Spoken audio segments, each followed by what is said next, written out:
In this quick tutorial, I'll show you how to scan and email a document directly from your iPhone using the built-in Notes app. You don't need any third-party apps. Everything you need is already on your phone.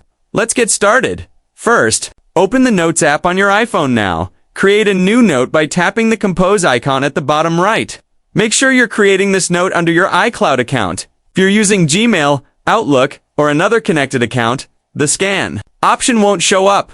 Once you're in the new note, tap the camera icon located just above your keyboard. Your iPhone will automatically detect and scan it.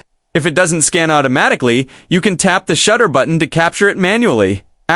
When you're done, tap Keep Scan, then tap Save. Your scanned document is now saved inside the note.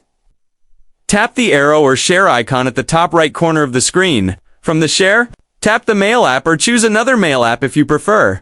This will open a new email with your scanned document already attached. Enter the recipient's email, add a subject and message if you like, and hit send, and that's it. You've now successfully scanned a document and emailed it using just your iPhone and the Notes app. If you found this helpful, make sure to... Thanks for watching.